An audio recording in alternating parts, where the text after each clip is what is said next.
Yes, Okay, I. Oh, Bong's got the mic first. I'm gonna come to you next. okay. Bong Pedralbes of Malaya.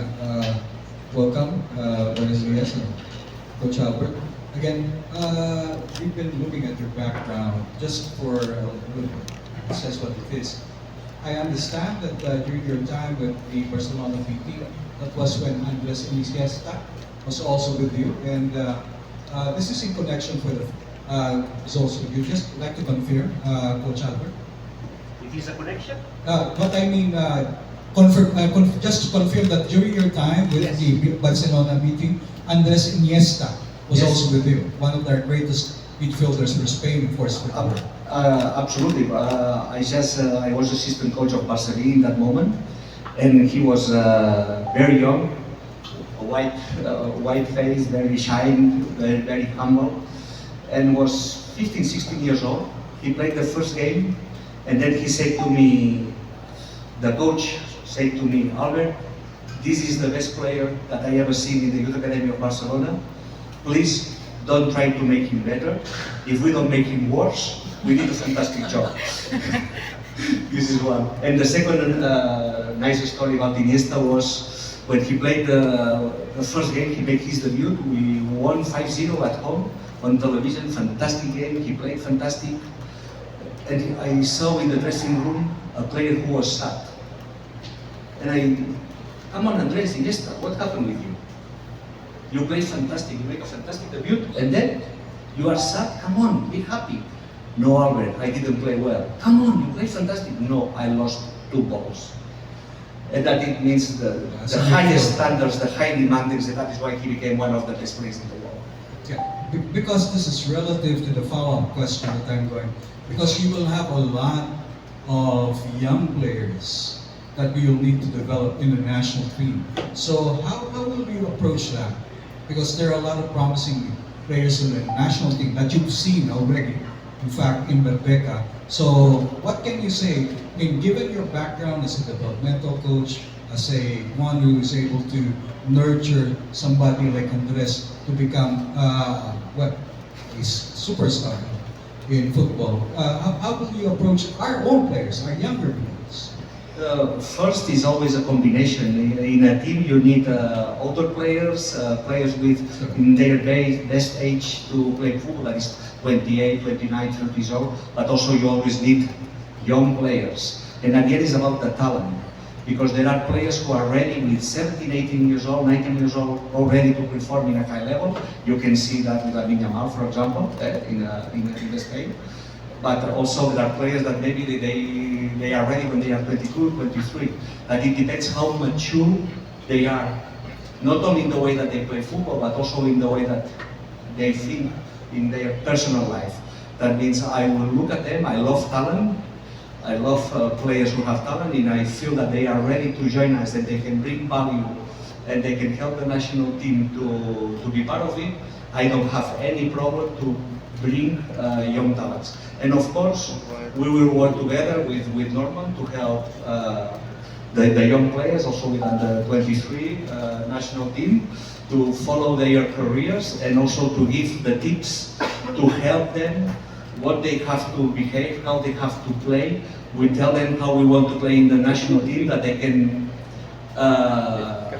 show us that they are ready to perform for us. That means we will help them, giving them information what we expect from them to accelerate the process, that if they have a lot of talent, that they can join us as soon as possible.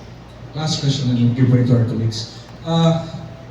Again, relatively to what you have seen so far of the national men's football team, can you give us an overview of your personal assessment, having seen them play in Malaysia?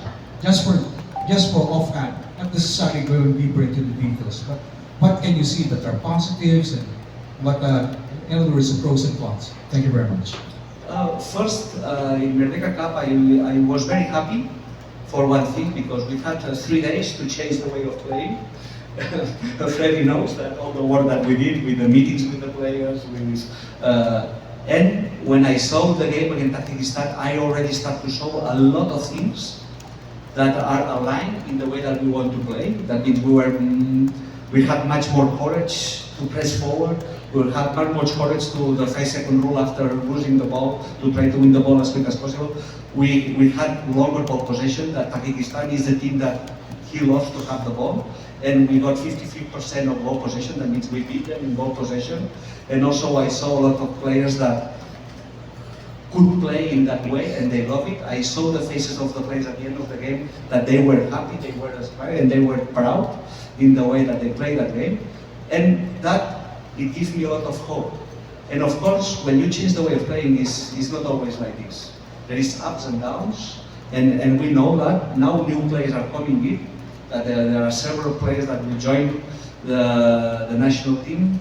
That means we'll give them the opportunity to show how they fit in this way of playing. And I'm very positive, but also the players that I saw outside, that some of them, they don't have still Philippine passport. McCartney, Randy Snyder, Phoenix Peterson. There is a lot of players out there that they don't have the passport, that we would love to convince them to join Philippine countries. And I will do my best, we will do with the Federation our best to help them. But for that we have to deserve it. That means we have to play good, we have to have a fantastic atmosphere, and then I'm sure that we will get a lot of them that they will love to join the Philippine national teams. That I'm very positive, but I just arrived, and I'm sure that it will be ups and downs. It's a long term. Yes. You're welcome. Thank you so much, Bong Pedrolas. Let's move over to Ivan. Good morning, Coach. I'm Ivan Swing from Daily Tribune. Coach, I understand that there's the national men's team is competing in a preseason tourney before the Mitsubishi Electric Cup. So for you, how are you going to make sure that the boys will be able to absorb as much information in as little time as possible? This is one of my qualities, that I am good in communication in the way of playing. That means I have a very clear way how I want to play, and I try to help the players in as less words as possible, that they get as much information, because not all the players can handle the information in the same way. Some of them, they can handle a lot of information, and some of them you only have to give very few information, even in a Champions League level. That means I have to know the players, their personalities, the way that they feel, the way that they behave, and I will use that in the next games,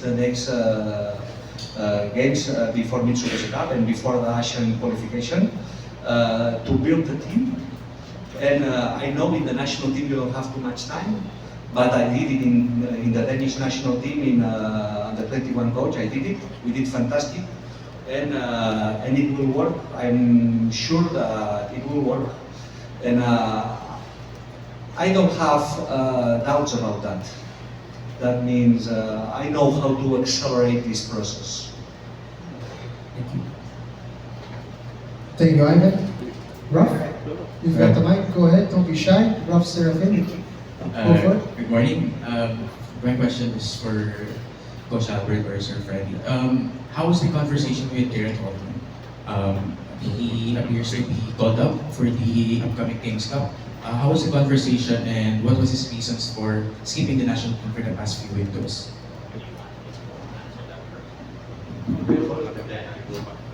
So, we've been talking to Garrett for quite a while, trying to get him back. And with him, it was a little bit of, he wasn't sure about, what was happening because of, I can't speak to the previous experience that he had, but he wasn't really sure about coming back because of what he experienced in the past. So it took a while to convince him to come back, but it worked. And talking to all the other players, the players who have experienced the way we do things the last 3 windows, he was convinced, and he decided to finally make the commitment again, and we're really excited to have him back. Garrett's a fantastic player.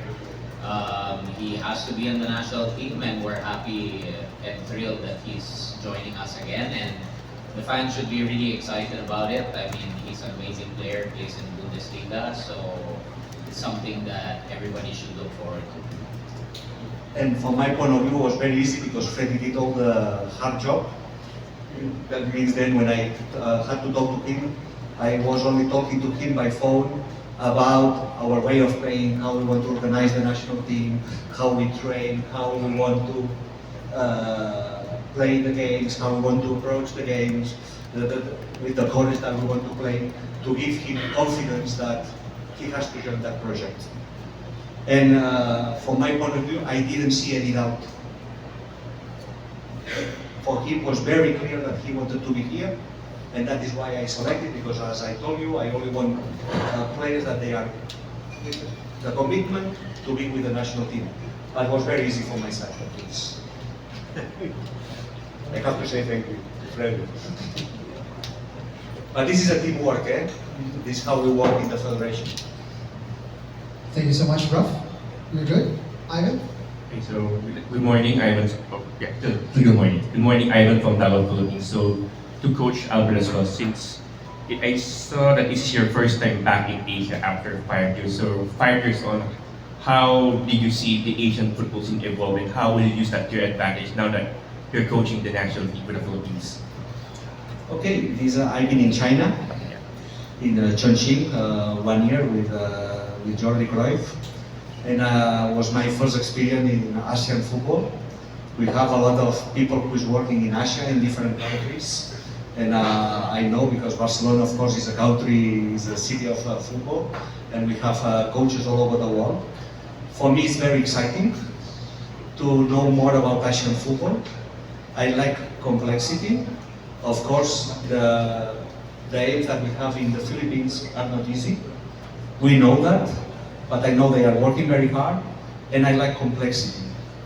That means I know we are 147-48 in the ranking FIFA, and now we will do our best to push up the Philippine country in that ranking, and we have to do a lot of things well.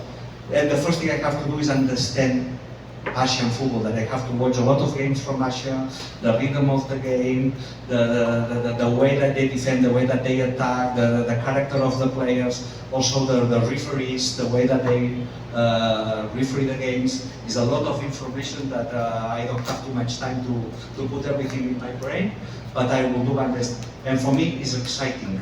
I've been in Bundesliga, I've been in Eredivisie, I've been in Spanish football, in Danish football, in Israel, in China. I like complexity. It's a fantastic opportunity for me to know more about the game. I'm sure Asian football will make me better coach.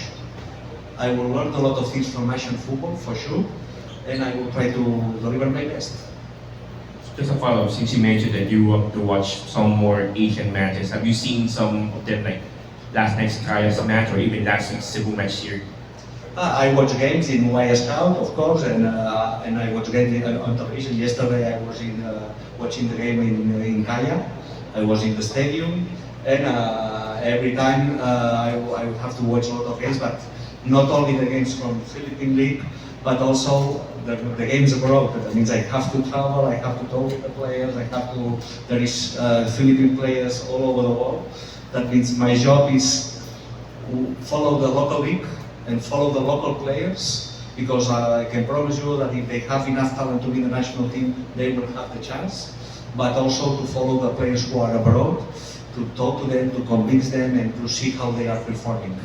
One more, since you mentioned you watched Kaya last night, so now that you've seen the reigning national champions in action, what did you see in them, and what do you want to improve in their style that you want to bring to the national team? From the game of yesterday? Yes. For me, it's about control the game. That means every game has a different atmosphere. And there is a lot of moments that the feelings are there and you have to control that. And that is one of the main things that I have to do with the main national team. That control specific moments. After a goal, don't receive the second goal, but try to score the equalize. There is the 5-minute rule. After a goal, there is always a feeling that people get energy, people get emotion, people get confidence, but another players get frustration, disappointment. This is things that I can bring to the football in the Philippines national team to control the first minutes of the game, the last minutes of the game, or when we are losing 2-3 balls in a row, that we don't lose the 4-1 and the 5-1. try to play simple, several passes, get confidence back, and then we take risk again. All these small details that makes the team more consistent, that they don't break, and it helps a lot because I want to have a team that they don't consider too many chances, as less as possible, and I want a team who I want to create as many chances as possible, but that has to be a balance between attack and defense, that everybody has to work in attack, everybody has to work in defense. That is why we cannot split attack and defense. It's exactly the same. They work together. That is something that I can bring to Philippines football to help them to control more how to play the games, because the talent and the quality is there. Thank you so much, Ivan. Appreciate it. I'm coming to you, Paulo, after JP. Hello, I'd like to ask Coach Mark here. You have an upcoming competition coming up. What can we expect from the team? And for Sir Freddy, like any preparations with regards to both teams as they prepare for the competitions here? Yeah, we've got an opportunity to obviously play in Turkey against some good opposition. We had a strategy to play some really tough opponents at the start of the year, and the plan was to now play some opponents that are probably closer to us or a little bit less, so we can focus a little bit on the way we want to play. So we will start implementing a style that is very much in the line of how Freddie would like us to play. And it also goes in line in regards to the timing of the year that we wanted to start implementing that style too. So playing against Jordan and DR Congo is going to be exciting. Different opponents to what we've played, in particular DR Congo. So the main objective of Turkey is to bring in a style and a game model that we want, that is going to get us to that Asian Cup in 2026. And then obviously push us to another World Cup in 2027. So that all begins now for us, and we're really excited by that. There'll be a couple of new faces coming into Turkey, but there'll also be some strong local talent that have done really well in the last couple of weeks too. So we're really excited about that, and we're looking forward to Turkey in particular. Yeah, so in preparing both the men's and women's teams, every window, as you know, right now it's a Mitsubishi Cup coming up, so all the preparations for the men's side go into that. The women's side this year, it's all just about preparing for AFF Championship, and which we're defending champions, and the Asian Cup qualifying for 2026. So every window, every opportunity we get, we're always going to have friendlies, camps to prepare the teams for what we need, which is AFF Championships, Asian Cup, World Cup for the women's, which comes earlier. For the men's, we're looking at 2030, 2034.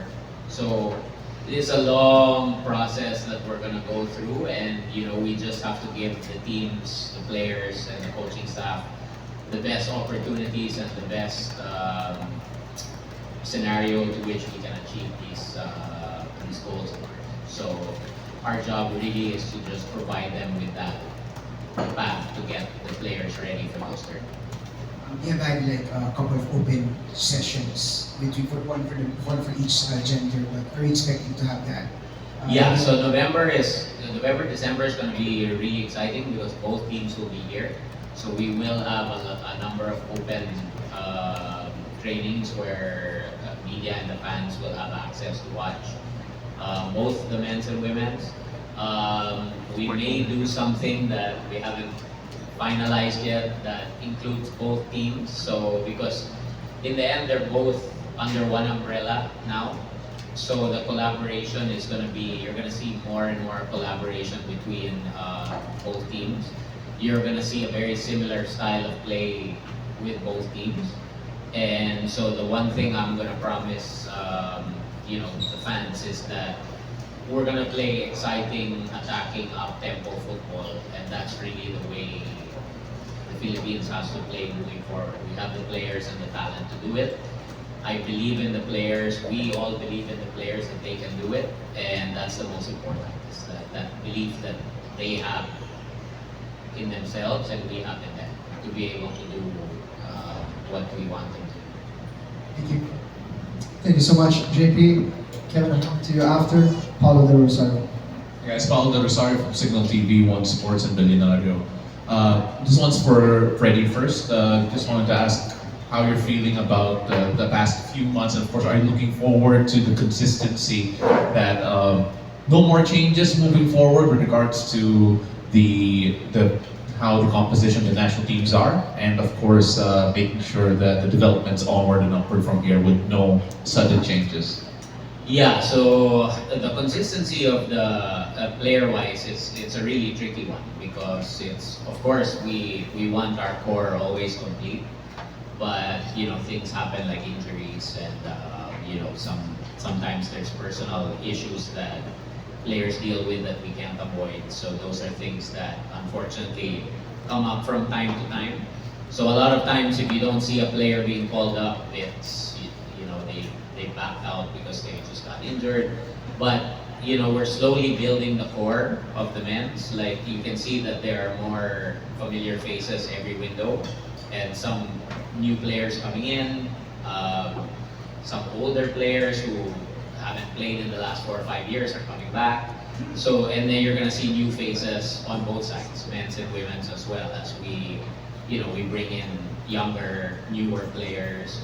Our job is really to look for the best possible players for both men's and women's, and that's what we're trying to do each and every window. But moving forward, you're definitely going to see more of a consistent core on both sides, and that's something that we're really going to make sure we keep moving forward for the next few years. So that's why we're building this younger group that's going to be with each other for 3, 4, 5, 6 years together, right? So by the time these guys hit and these girls hit 25, 26, you'll really see a fleshed out team and how great they'll be playing together. Right now, they see each other every so often. Sometimes they're playing for the first time, but give these players a few years and you'll see what they can really do. Thank you very much, Freddie. Coach Albert, one for you. Freddie mentioned the style of play that he wants the both teams to adopt. Can you give us your idea of the identity you want the men's team to have in the next few months under your tutelage, and of course how you would like the national team to be seen around the region with regards to the way you play and the way you approach the game? First, that is one of the main reasons that I am here, because I saw a strong belief in the way that Federation Freddie wants to play in the future. That is why he came to me, because I cannot play in another way. That if you think that I will play defensively, and then they have to fire me, because it's not me. And we talk about honesty, and then we cannot work together. That is, in this aspect, we are very aligned. I can talk hours about the way of play, but I will try to make it very short. The thing is, of course, we want technical players who are capable to have the ball, and nobody is afraid to have a ball. I accept a player who can make a mistake, but I don't accept a player who doesn't want the ball. That is a very big difference, because if you want to play football, everybody has to feel comfortable having the ball. That means I need players with personality, that they feel confidence. Football is a game of mistakes. We know that, and we will help them to make as less mistakes as possible. That is our job. But everybody, I need the commitment of everybody that they want to do. Then, of course, we will try to play the long balls, especially these long balls without no chance. Sometimes you have to play long balls to surprise the opponent, or to put balls behind the defense line, or maybe because you want to switch the play to the other side, but there is always a purpose behind. That is why the players have to learn when they have to play short passes, when they have to play second line passes, or third line passes, when they have to play longer. And we have to teach them to choose the right moment.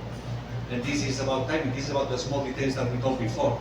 And I don't know why coaches will say small details, because they are the important ones, and are the ones who make the difference. That is why for me they are big details. Then I want a team that I want to arrive with players in the box. To win games, you have to arrive, the average is between 3.2, 3.3 players in the box when you arrive. That means I need offensive midfielders, I need opposite winger to arrive in the box, because when we put crosses, we have players in the box, because that increases the chances to score goals. That we have to create a system that allows that to arrive. And for that, we have to move forward together.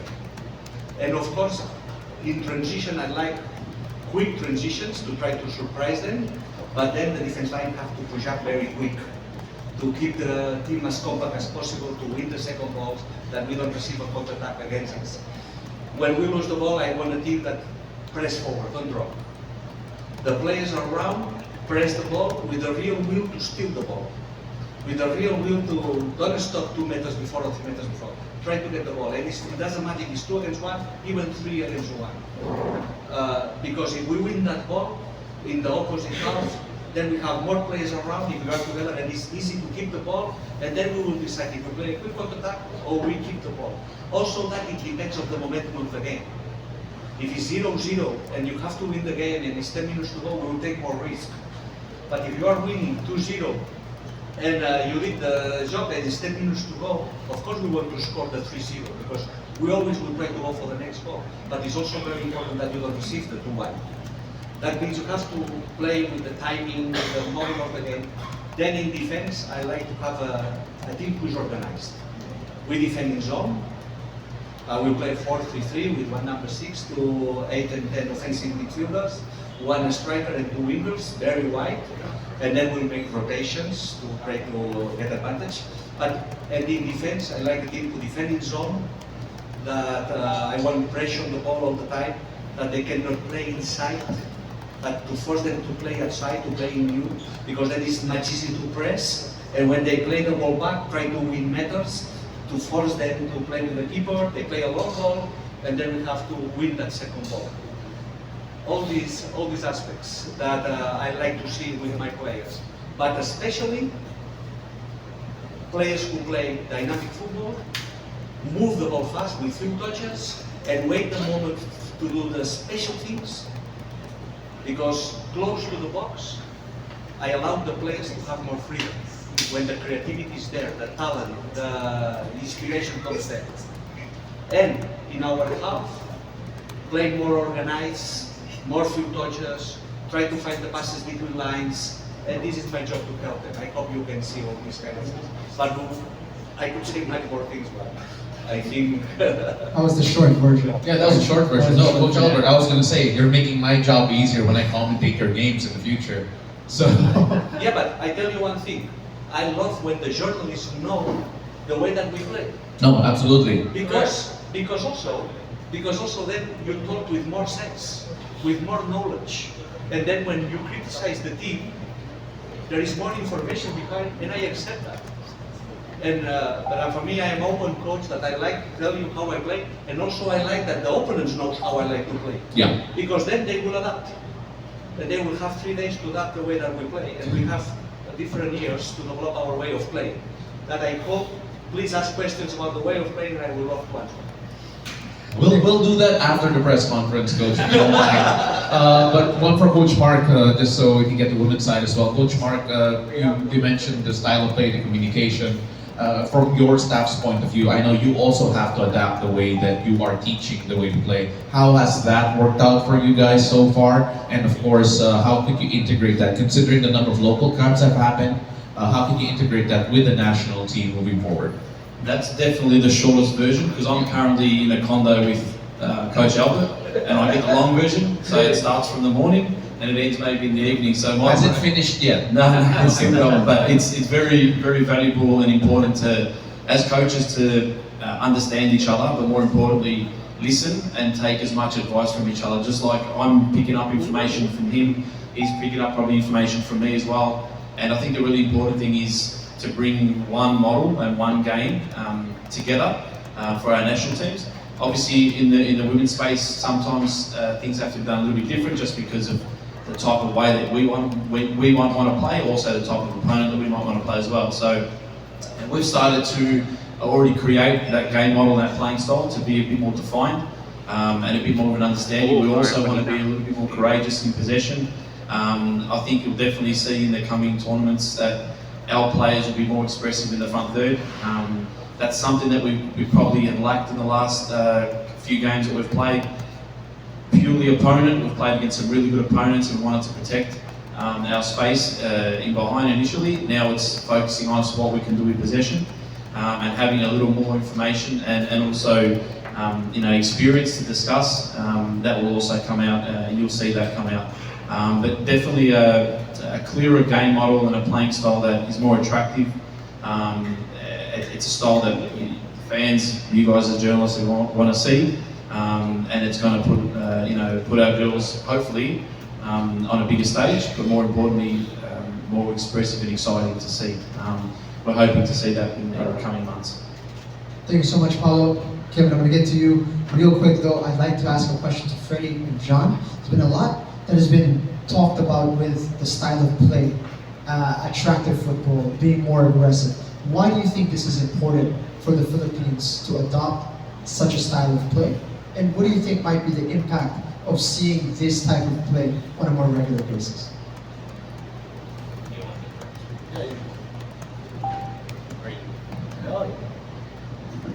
So look,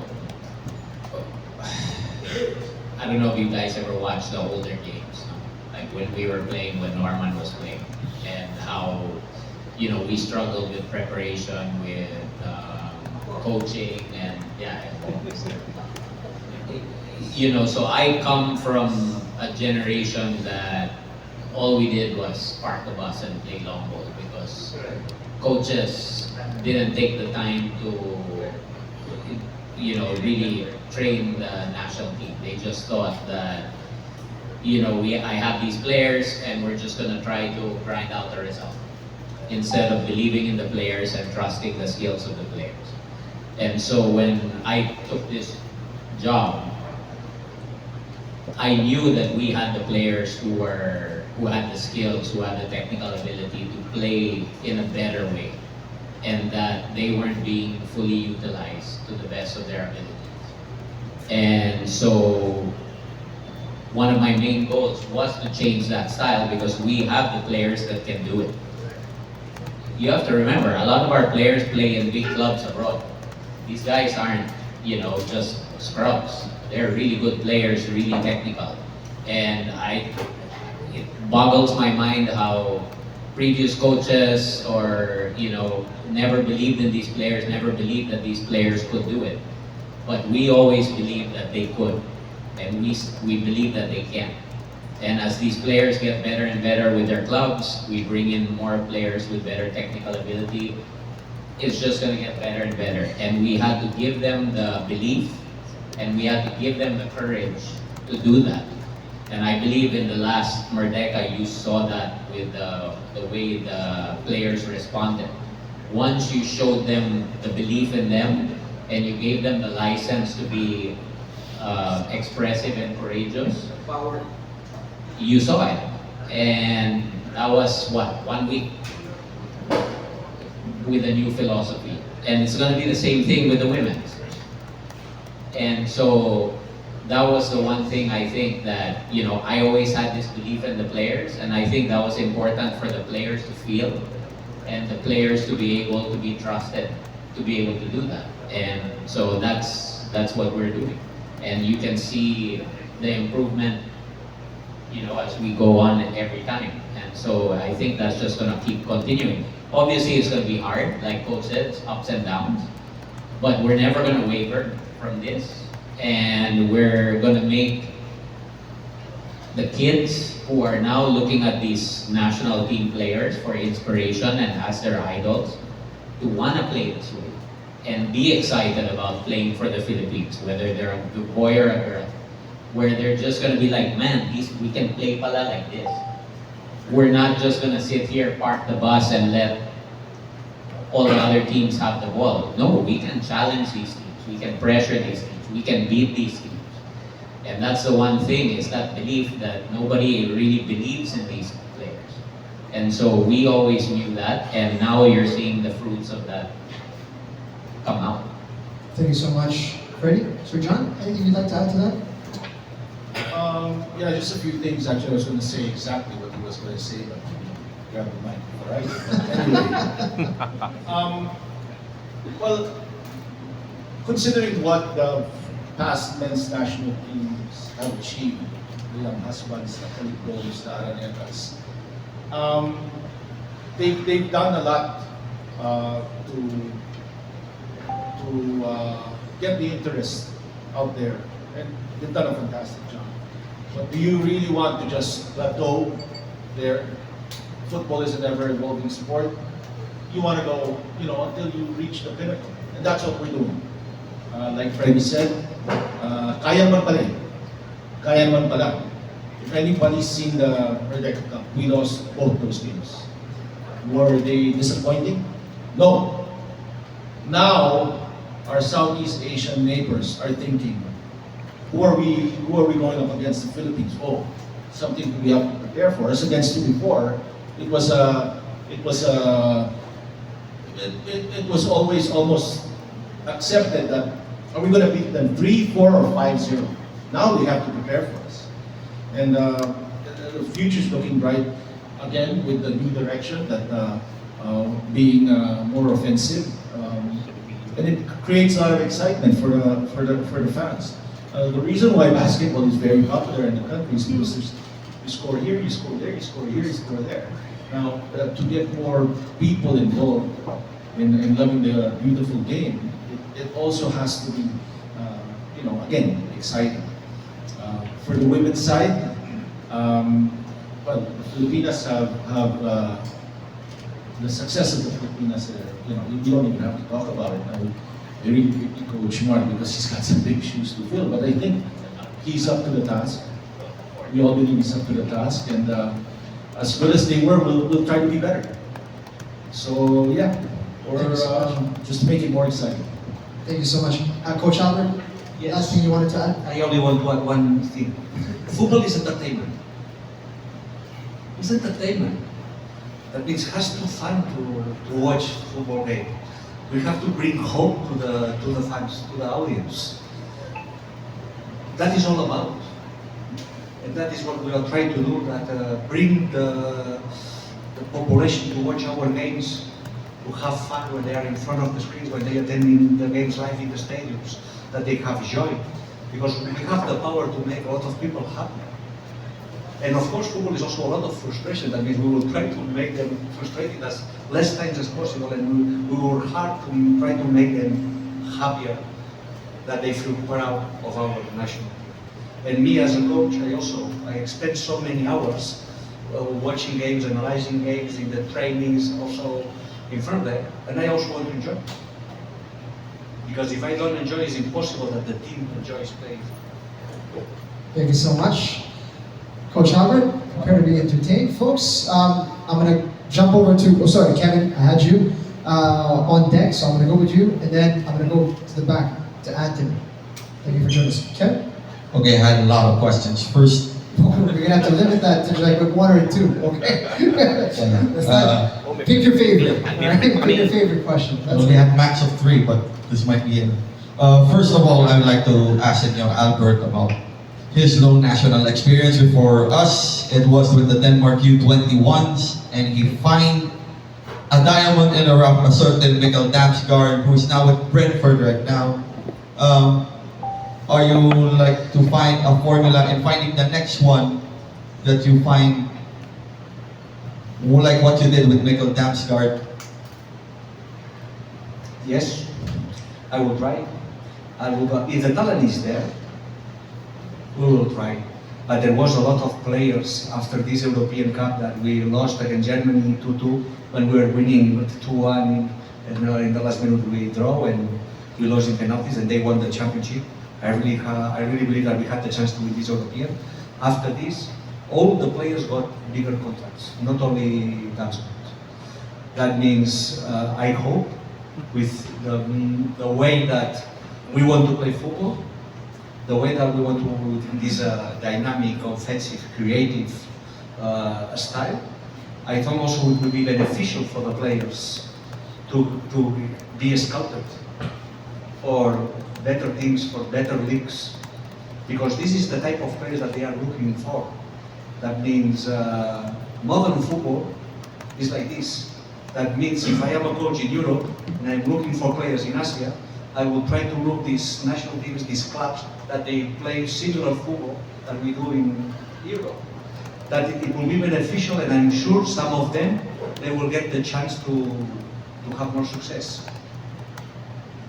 Just to recap to that, Kevin, before you go, for those unfamiliar with the Under-21 Championship, Albert Cabeas was in charge during the 2021 Euro Championships, correct? Yes. It happened in 2021, and Denmark topped that group. They scored 6 goals, conceded none, went to the quarterfinals against Germany where they lost on penalties. Just for context for everybody. Kevin, go ahead. Next question to Sir Freddy. There's already a buzz about Nick Marganic's season form in USL Championship, and now the league itself is trying to hype it to the US national team with Pochettino on board, and now looks like we had a battle. How are our chances to get Nick whatever it takes? Well, that's, I'm always in touch with Nick, and Nick, Nick and Anthony have always been wanting to play for the Philippines. I think that's, something that's really in their heart. And so, that thing with the USL, that's all really hype, I think. It's great that Nick's getting that acknowledgement because he is a fantastic player. And we definitely want him where he is number one on our priority, along with Randy Schneider and other players. But, Nick and Anthony we're really working on that, and we hope to get them as soon as possible. We've gone through every avenue to try and get them their passports, and I think it will start to bear fruit in the next month or two maximum. Kevin, thank you so much. Or do you have one more? Just one more to Mr. Gutierrez. It's just about the coaches had told about the core, Sir Freddy had about the core. Also, would like to ask if there's already assurances that despite the results in the youth competition so far, how do we remedy this? Because there's a lot of fans who are not, let's say, disappointing, but although we got a win to end up our campaign, how do we address these concerns in as much as about our youth performances so far? And are there any plans for the federation to hold such competitions within the country to find some of the best players to be available for the upcoming youth qualifiers in the upcoming years? Well, with regards to the youth national team men's you're talking about, I think it's U16 and U19 or U17 and U20. First, yes, we do want to get everybody across the archipelago to be part of the youth national teams, give everybody a chance. However, making a competition nationwide with regards to that is going to be it is very difficult. Simply because, again, we're an archipelago. It's not like where Germany, where everybody can actually drive their way to this and that. Our geography is very, very unique and a lot of challenges. Now, we're planning long term for these kids. We're not going to disband these kids just because they did not do well in a certain tournament. We're going to hone them until we reach the goals that we have. That's the target for those two teams. With regards to the U20's last outing, we lost 5-0 against Thailand. That's a very poor showing. But we adjusted. We adjusted against Iran. We may not have been. We would not have possibly won that game, but we shouldn't have lost 2-0. That second goal, there was 8 Filipinos in the field, and the referee asked that play to go on, which made it 2-0. But you have to Iraq. But you have to realize this is a football country, an Olympic World Cup country we went against, and we didn't do bad at all. So eventually we're going to get there.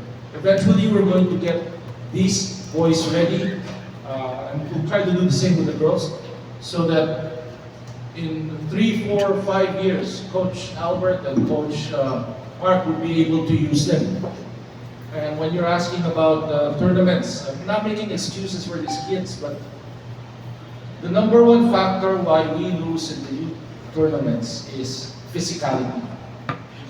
We don't have enough games for these kids, and that's how you build physicality for kids. You don't tell them to go to the gym and lift weights. No, you ask them to play more games. So for this year, more matches. For this year, we're going to ask the U20 to actually compete in the PFF. And for every other season, there will always be a youth national team there to get more matches for these kids and get them more matches. So, but I appreciate that question that some of you also look at the youth national teams because these are the future players that will be used again by the senior squads. Thank you for that. Thank you, Kevin. Sorry, to add to that real quick. A number of the players that were in the U20s will feature on the U23s next year with Norman. So those guys will further develop because the next year we have 3 tournaments for the U23, including the SEA Games, so which is the big one. So and the AFF Championships and the Asian Cup qualifiers. So a number of them will already be elevated to the U23 squad. So just to let you guys know. Thank you. Anthony, I'm over to you, and I'm back to Paul, unless there's anybody else. Ruff and Ivan. And I think we're getting close to the finishing line here. All right? Good morning, Mr. President Gutierrez. Sir, I understand the Philippines will be participating in the 2025 Women's Futsal Asian Cup qualifiers next year. And maybe you could also please give us an update about the preparations for the country's hosting of the 2025 Futsal Women's World Cup. Sorry, what was the first part of the question? Our team will be participating in the Women's Asian Cup Futsal qualifiers. And maybe give us an update regarding that. And also an update regarding our preparations for the hosting of the 2025 Futsal Women's World Cup. All right, so we've appointed, and we were going to have a press conference for this, but I'll just share with you a little bit. We've appointed Coach Vic Hermans to spearhead the women's national futsal team. There will be a competition, an AFF competition this November. I believe it will be 6 or 8 teams from the ASEAN region here in the Philippines. Yes, we're hosting. And as for preparation for the first ever FIFA Futsal Women's World Cup, we are on track for that hosting.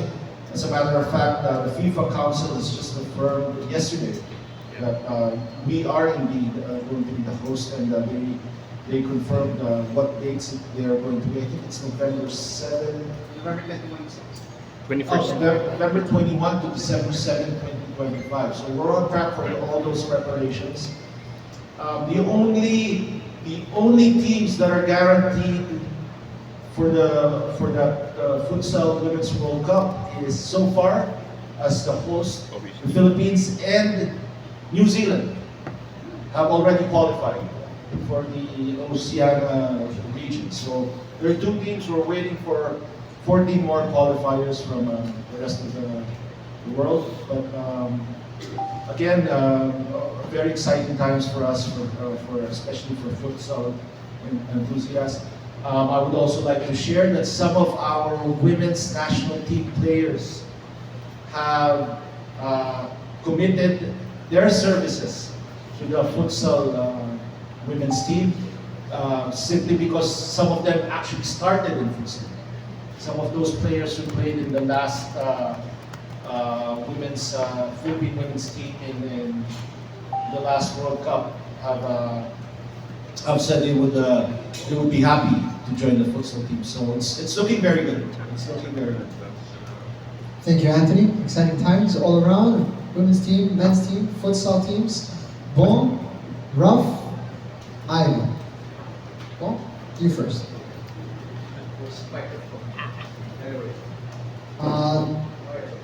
Microphone's on its way to you. Here we go. Going back to sir, Coach Albert, because we're in October, November, December, the Mitsubishi IFF Mitsubishi Electric Cup is coming up. What can you give us? Although the last time we appeared, we lost in the group stage because it was during the pandemic, if I recall. Right. So, but you have qualified to the semifinals of the AFF Men's Championship, now known as the Mitsubishi Electric Cup, 4 times in the semifinals. So how do you, based on what you can see right now with your team, could you give us your own overview? We're grouped in Group B against Indonesia, Vietnam, Myanmar, and Laos. So how do you size up that group? Okay, first now you will know me a little bit more. Correct. I am a coach that I only think about the next game. That for me is about Thailand. All my thoughts about Thailand, to do my best preparation for the next game. And then Syria or Pakistan, it depends. And then So for this, Hong Kong. That means Olympics, a step by step. A step by step. And when I will be in the Mitsubishi Cup, the same, game by game. I'm not a coach who speculate, because I always think that it's much easier for the players to handle everything game by game, because they only have to keep the concentration for that game, and they have to look what happened, and they cannot speculate. That is the way that I think. That means from now on, let's try to win Thailand.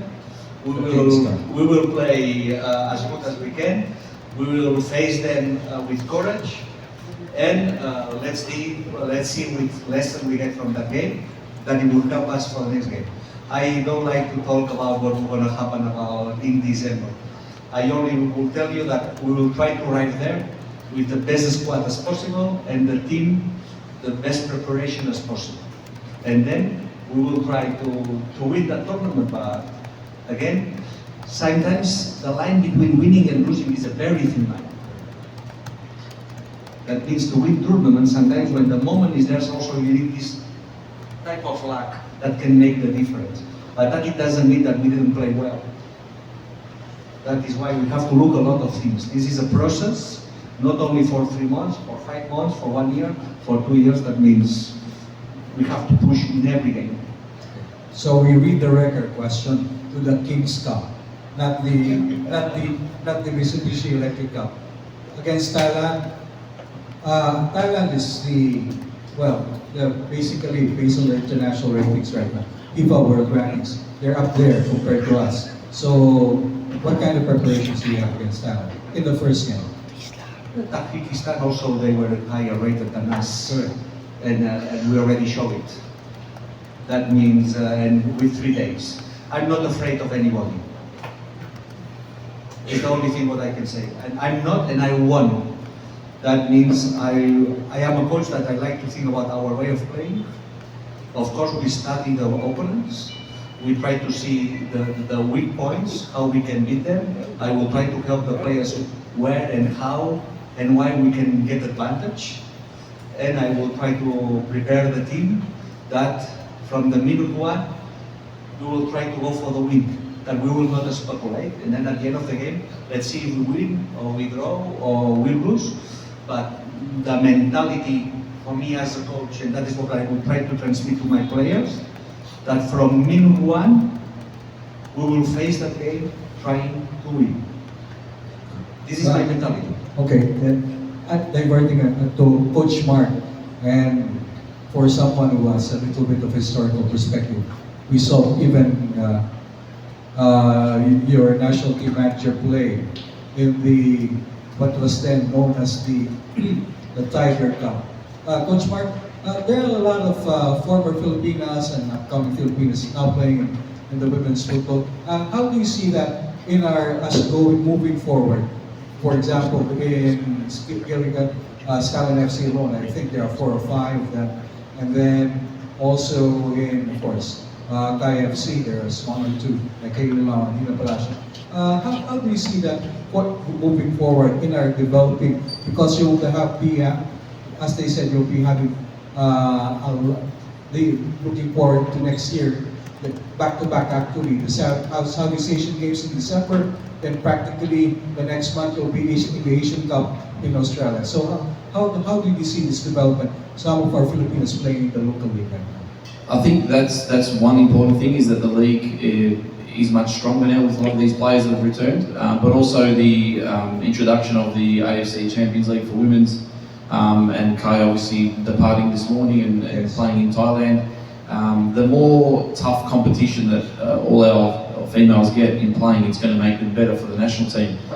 So, you know, having some of the players that have come back to play in this league is going to make our younger players better that are born here, which is what we want. We want to be able to have a nice big pool of players to select from over the next 3 years to go into this next World Cup. So if some of these players that have come back to help improve the league, to help improve local players, that's what we want.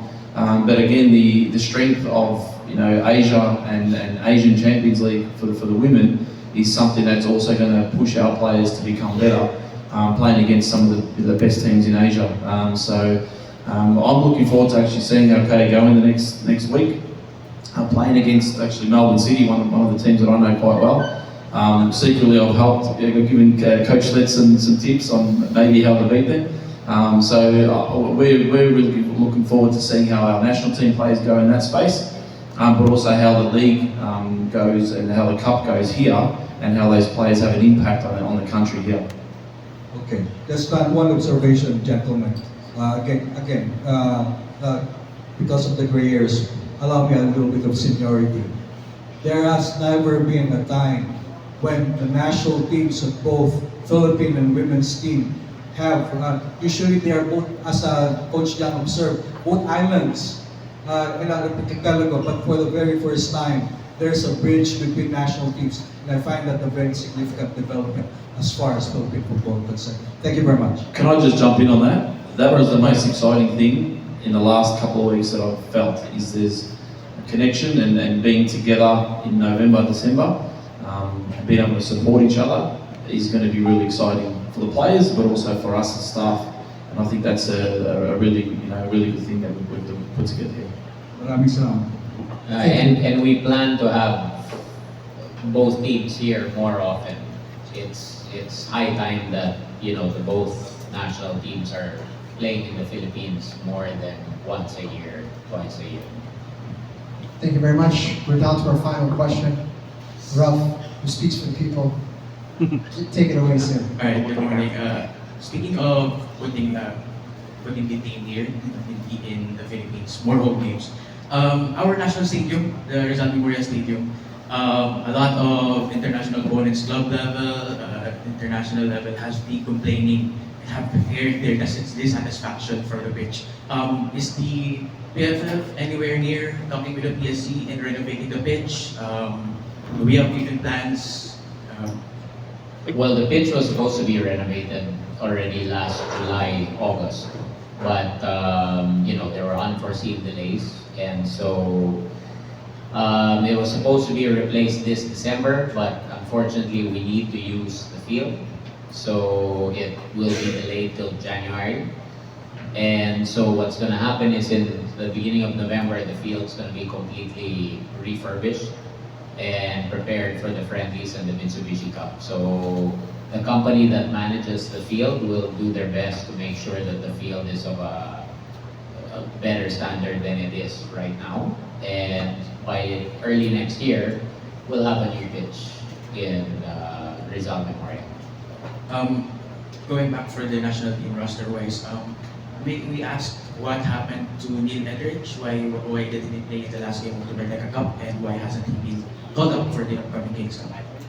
Well, things that happen in the national team, within the locker room, within the camps, good or bad, stay within the national team, and that's not something we usually comment about in public. So unfortunately, I can't give you an answer on that.